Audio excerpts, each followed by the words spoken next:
Tengok tu, dia dah makan sambil berjalan. Sampai merata-rata pula tu. Jadi awak sepatutnya duduk semasa makan dan buang sampah ke dalam tong sampah. Maafkan saya terlambat hari ini. Saya nak cepat.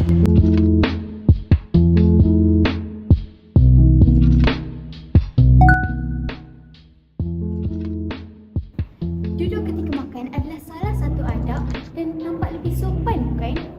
Ketika dalam keadaan duduk, makanan dan minuman akan masuk ke saluran pencernaan kita dengan perlahan dan lembut.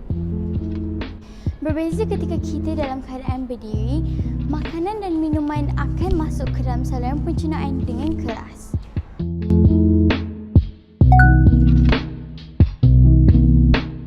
Buang sampah ke dalam tong sampah supaya persekaran kita bersih dan juga dapat hindari penyakit. Kebersihan asas kesihatan.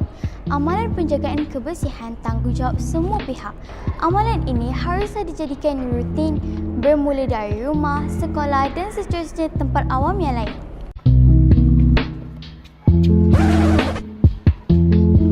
Alahai, boleh pula dia lalu begitu sahaja tanpa bersalah. Dia nampak tu tapi Bobo tak nampak. Assalamualaikum cikgu. Waalaikumsalam.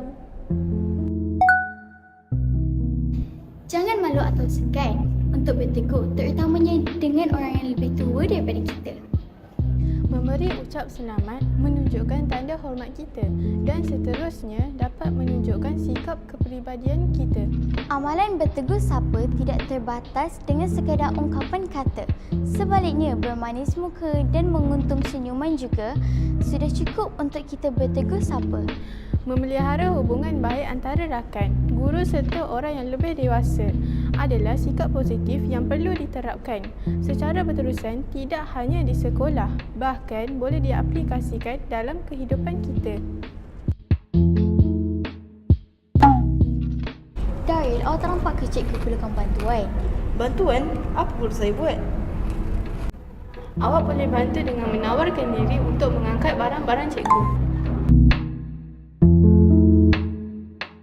Cikgu, boleh saya tolong cikgu angkat foto? Boleh, terima kasih. Nanti datang ke bilik guru ya. Baiklah. Berbuat baik sesama manusia tidak merugikan mana-mana pihak. Malahan, kita dapat memupuk sikap menghormati, bantu-membantu dan mengeratkan silaturahim. Tolong menolong amalan mulia. Sikap tolong-menolong amatlah diperlukan bagi hubungan baik sesama manusia. Daril, apakah jawapan bagi soalan ini?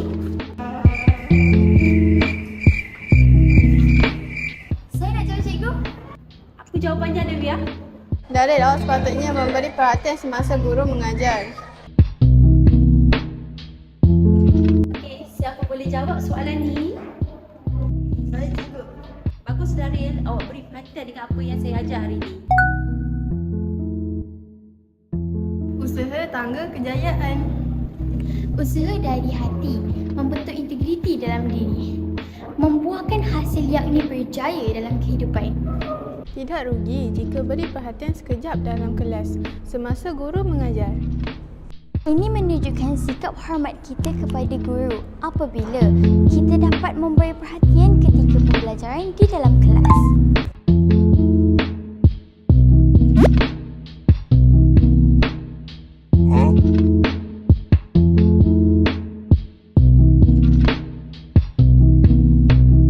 Alia, boleh tolong saya jawab soalan ni?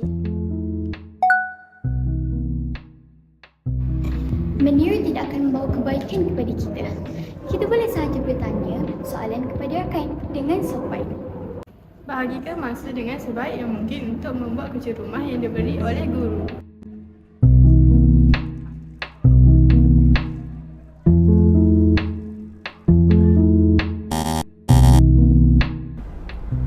Daril, awak sepatutnya menutupkan bilik air selepas digunakan. Biarlah, nanti akan ada orang lain yang ingin basuh tangan. Awak perlu tutup bilik air terlebih dahulu kerana ia adalah satu pembaziran.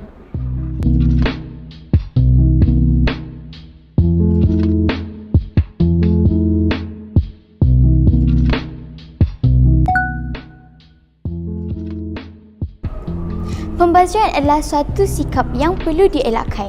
Selain perlu biaya kos yang lebih tinggi, amalan ini tidak boleh dijadikan rutin. Tutup pipe jika tidak digunakan.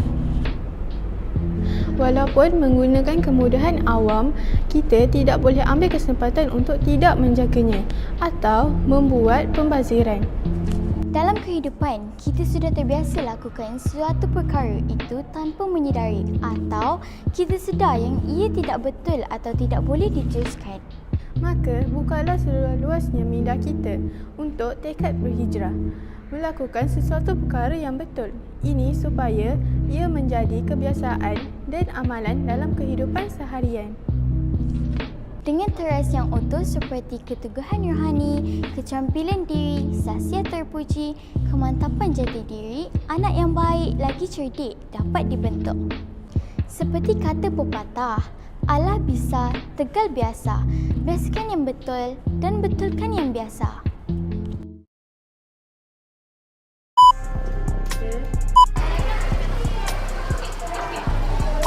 Awak perlu untuk bilik air terlebih dahulu.